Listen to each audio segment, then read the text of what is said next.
Good evening friends. I hope आपका preparation अच्छा हो रहा होगा और हमारे द्वारा दी गई जानकारी आपके प्रिपरेशन में मदद कर रही होगी। तो जैसा कि हमने यूनिट नंबर 3 मॉनिटरिंग पोल्यूशन को स्टार्ट किया था, ये उसका इस यूनिट का पार्ट 2 है, जिसमें हम कुछ बचे हुए सेक्शन पे बात करेंगे। इसके अलावा आपको कुछ अतिरिक्त जानकारी हमारे व्हाट्सएप चैनल पर मिल जाएगी, जिसका लिंक हमारे चैनल पर ही दिया गया है। तो प्लीज़ आप लोग वहां जाकर हमारे व्हाट्सएप चैनल को भी फॉलो करें, जिस पे आपको ज़्यादा से ज़्यादा इन्फॉर्मेशन मिलेगी। तो चलिए आज का वीडियो हम स्टार्ट करते हैं। तो आज की वीडियो में सबसे पहले हम बात करेंगे carbon credits and carbon trading. Carbon credits and carbon trading है क्या? बेसिकली क्रेडिट शब्द से तो हमको लगता है आप लोग परिचित होंगे, मतलब आप जानते होंगे क्रेडिट के बारे में। अपने क्रेडिट्स कार्ड के बारे में भी सुना ही होगा। बैंक हमें क्रेडिट कार्ड प्रोवाइड करती है कि हम कुछ सर्टेन, या जैसे हमारा क्रेडिट कार्ड का लिमिट 40,000 है, 15,000 है, तो कुछ लिमिट हमारा रहता है। तो उसी तरह से उस लिमिट में हम उतना विड्रॉ करते हैं या उतना क्रेडिट कर कर हम अपना काम करते हैं, जिसको फिर हम दोबारा पे करते हैं। तो ठीक उसी तरीके से हमारा कार्बन क्रेडिट्स क्या है कि कुछ गवर्नमेंट ऑर्गेनाइजेशन या कुछ प्राइवेट भी होती हैं ऑर्गेनाइजेशन, जो कि कुछ क्रेडिट्स जारी करती हैं। क्रेडिट्स इन द सेंस कि कार्बन क्रेडिट्स जो इंडस्ट्री जो पोल्यूशन इमिट कर रहा है उनको क्रेडिट दिया जाता है कि आपका क्रेडिट इतना ही है, आप इतना ही पोल्यूशन कर सकते हैं, अगर आप उससे ज़्यादा करिएगा तो आप पे फाइन लगेगा। ठीक जैसे कि हमारा क्रेडिट है 14,000 का, तो हम उससे ज़्यादा पे नहीं कर सकते। ठीक उसी प्रकार इसमें भी है कि कार्बन क्रेडिट में है कि कार्बन का इमिशन आपको इतना ही करना है, लेकिन आप उससे अगर ज़्यादा करेंगे तो आप उसके लिए फाइन पे करेंगे। तो हम देखते हैं कि कार्बन क्रेडिट होता क्या है। A carbon credit represent the right to emit 1 metric ton of carbon dioxide या its equivalent in other GHS gas, मतलब कि ग्रीन हाउस गैस। तो ये बोल रहा है कि 1 credit is equal to 1 metric ton carbon dioxide. मतलब कि अगर आपको एक क्रेडिट दिया गया तो आप पूरे साल में या जो भी मंथ का हो उसमें आप 1 मीट्रिक टन ही इमिशन कर सकते हैं, उससे ज़्यादा आप नहीं कर सकते हैं। These credit are issued to organization that successfully reduce or remove GHG emission, मतलब green house gas emission through certified project such as renewable energy initiative, reforestation और कार्बन कैप्चरिंग टेक्निक्स। मतलब ये करने का हमें ज़रूरत क्यों पड़ा? आपको पता है कि हम सस्टेनेबल डेवलपमेंट की तरफ बढ़ रहे हैं, और पोल्यूशन क्या है कि ग्रीन हाउस गैसेस जो हैं ग्लोबल वार्मिंग को इंक्रीज़ कर रही हैं, क्लाइमेट चेंज पे में इनका एक इम्पोर्टेंट रोल है। तो उसको कम करने के लिए ये कॉन्सेप्ट लाया गया है कार्बन क्रेडिट। ठीक इसी प्रकार अब हमारा अगला टॉपिक है कार्बन ट्रेडिंग। तो कार्बन ट्रेडिंग में बेसिकली है क्या कि जिस तरीके से हमारे पास क्रेडिट कार्ड होता है तो हमें यूज़ नहीं है, या हमें यूज़, जैसे अगर हमारे पास 10,000 का भी क्रेडिट कार्ड है तो हमारा यूज़ अगर 2,000 रुपीज़ है तो बाकी के 8,000 रुपीज़ तो हमारे बच रहे हैं। तो उसको क्या है कि हमारा कोई फ्रेंड्स बोला कि अपना कार्ड दे दो, मुझे इस मंथ में ये काम है, मैं यूज़ करके फिर तुम्हारा जो है पेमेंट फिर कर दूंगा। ठीक उसी प्रकार होता क्या है कि जो कंपनीज कम इमिशन करती हैं वो अपना क्रेडिट ट्रांसफ़र करती हैं अदर कंपनीज़ को जो ज़्यादा इमिशन कर रही हैं।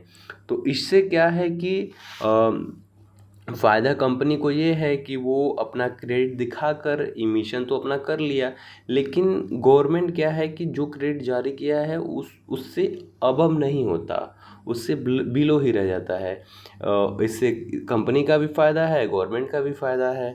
तो इसके लिए हम कार्बन ट्रेडिंग करते हैं। कार्बन ट्रेडिंग हमको लग रहा है आप लोग को समझ में आ गया होगा, और इसमें वही लिखी हुई बातें हैं कि carbon trading also known as emission trading is a market based mechanism that allows companies to buy and sell carbon credits। जो हम आपको बताएं सिंपल शब्दों में, वही चीज़ों को ये बता रहा है। और there are two types of carbon markets, ये दो तरीके के होते हैं, एक कॉम्प्रिहेंशन मार्केट और एक वॉलंटरी मार्केट होता है। Benefit of carbon credit and carbon trading, तो इससे क्या फ़ायदा है कि हम इमिशन को रिड्यूस करते हैं और ये कॉस्ट इफ़ेक्टिव है। ये कंपनीज़ को अलाउ करता है कि वो इमिशन का टारगेट है उसको मतलब मेंटेन करें।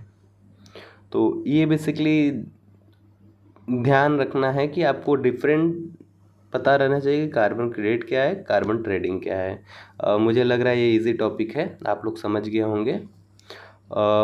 फिगर में भी आप समझ सकते हैं कि कुछ कंपनीज़ या अरे कुछ ऑर्गेनाइजेशन है जो कंपनीज़ को वो क्रेडिट प्रोवाइड कर रहा है, कार्बन क्रेडिट, जिससे वो इमिशन या जो भी है उसको मेंटेन कर रहे हैं, जिससे हमारा जो इकोसिस्टम है वो मेंटेन है। ठीक, अब हम आगे बात करेंगे vehicular pollution in India. Vehicular मतलब कि यातायात, मतलब कि हमारा ट्रैफिक, जिससे व्हीकल्स मतलब क्या हुआ, हमारे वाहन जो भी कहिए आप, तो उनके लिए excessive vehicular pollution in India. तो ये क्या क्या कॉज करता है, जैसे ज़्यादा मात्रा में अगर हम व्हीकल्स का यूज करेंगे तो वो क्या क्या कॉज कर सकता है, इसके बारे में हमें थोड़ा जानना ज़रूरी है।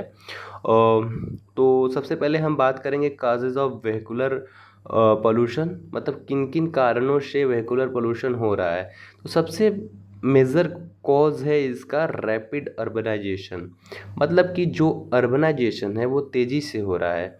तो अगर किसी भी एरिया में अर्बनाइजेशन अगर तेज़ी से हो रहा है, वहाँ पॉपुलेशन इंक्रीज़ कर रहा है, वहाँ क्या है कि वेजिटेशन कम होगा, मतलब पेड़ पौधे वहाँ कम होंगे, तो इससे क्या होगा कि, और फिर जब पॉपुलेशन इंक्रीज़ होगा तो लोग व्हीकल्स ज़्यादा यूज करेंगे इधर उधर आने जाने के लिए। तो इससे क्या होता है कि वेहिकुलर पोल्यूशन ज़्यादा होता है उस इलाके में।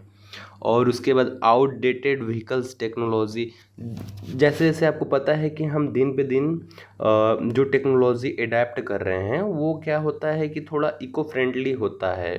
जैसे पहले था कि लोग सैलेंसर मतलब जो था उसमें कैटालिटिक कन्वर्टर का यूज़ नहीं करते थे, कि इसी तरह हमारा इंजन से धुआं निकला और नॉर्मली एयर में निकला था, लेकिन अब है कि कैटालिटिक कन्वर्टर का यूज़ किया जाता है।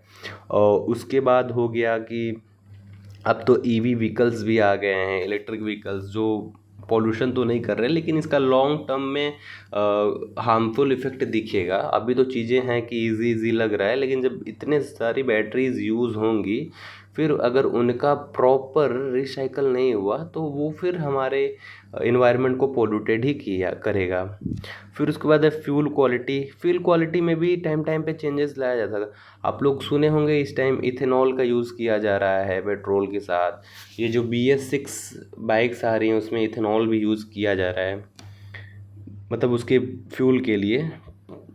ट्रैफिक कॉन्जेशन, ये भी है एक बड़ी बात कि अगर ट्रैफिक किसी भी एरिया में रहेगा ज़्यादा देर तक, हमारा इंजन ऑन है, तो पोल्यूशन नॉर्मल सी बात है कि होगा। लैक ऑफ मेंटेनेंस, अब कुछ लोग होता है कि बाइक ही हुआ, अपना कार हुआ, या कोई भी अदर व्हीकल से मेंटेनेंस ही नहीं है, मतलब कि वो टाइम हो गया सर्विस का नहीं करा रहे हैं, उनके व्हीकल से काला काला ब्लैक कार्बन निकल रहा है, आसपास के लोग परेशान हैं उससे, पूरा मतलब पोल्यूशन हो रहा है आसपास। तो ये भी चीज़ें हैं।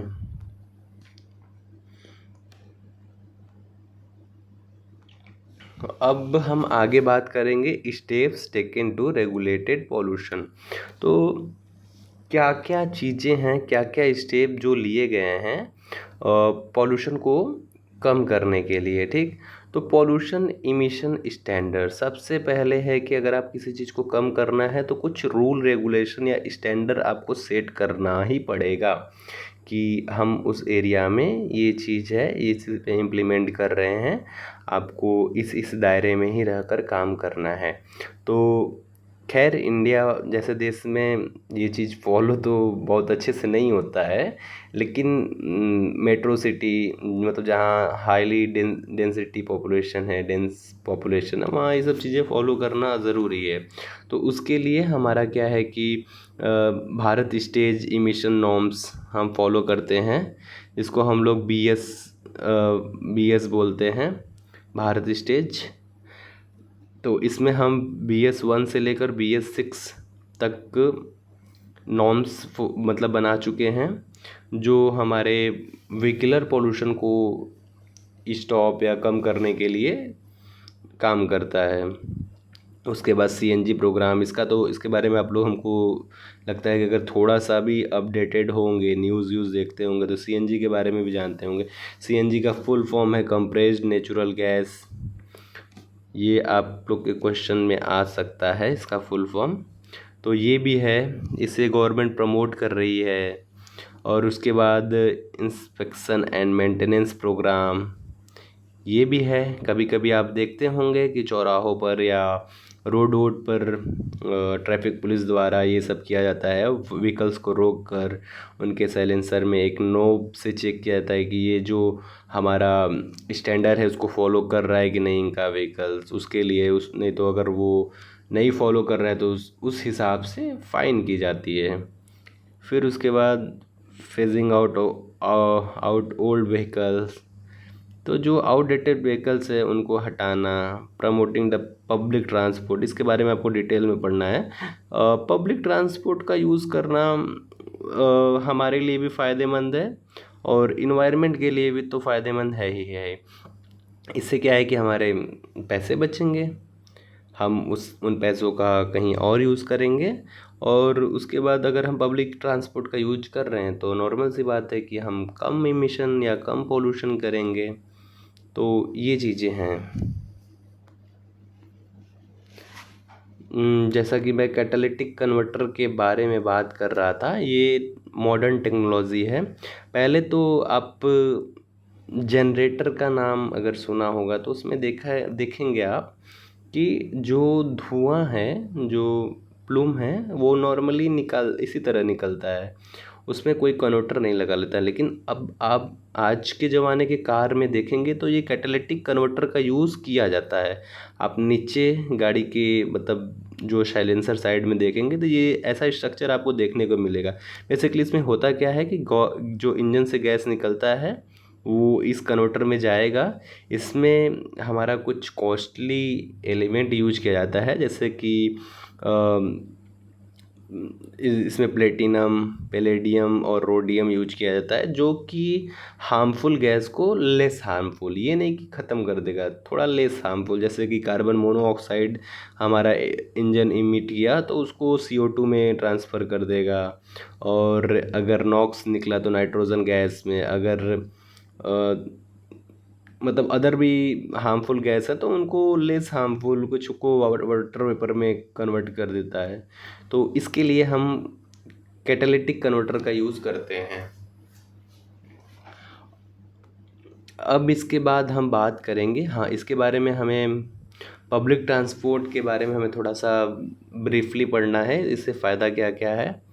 तो सबसे पहले हमारा इन्वायरमेंटल बेनिफिट है, ये रेड्यूस एयर पोल्यूशन करता है, ये नॉर्मल सी बात है। लोअर फ्यूल कंजम्पशन, इससे क्या है कि हमारा फ्यूल कंजम्पशन कम होगा। इकोनॉमिक बेनिफिट है कि कॉस्ट सेविंग फॉर सिटीज़न, हम इससे पैसे भी बचा सकते हैं। इकोनॉमिक की प्रोडक्टिविटी, इससे प्रोडक्टिविटी भी हमारा बढ़ेगा।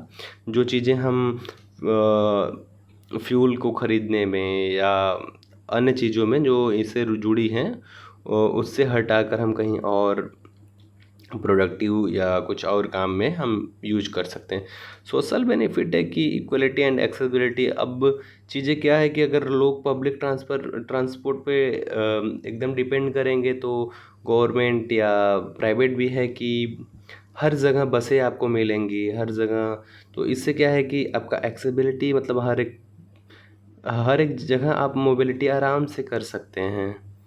और जो प्राइवेट व्हीकल्स अफोर्ड नहीं कर सकता या जो ड्राइव नहीं कर सकता वो भी आसानी से कहीं भी आ जा सकता है। इम्प्रूव्ड क्वालिटी ऑफ लाइफ, इससे हमारा क्वालिटी ऑफ लाइफ भी सुधरेगा क्योंकि ज़्यादा पब्लिक ट्रांसपोर्ट रहेगा तो रोड पे ज़्यादा शोरगुल होगा, नॉइज़ पोल्यूशन होगा। तो noise pollution also a part of air pollution.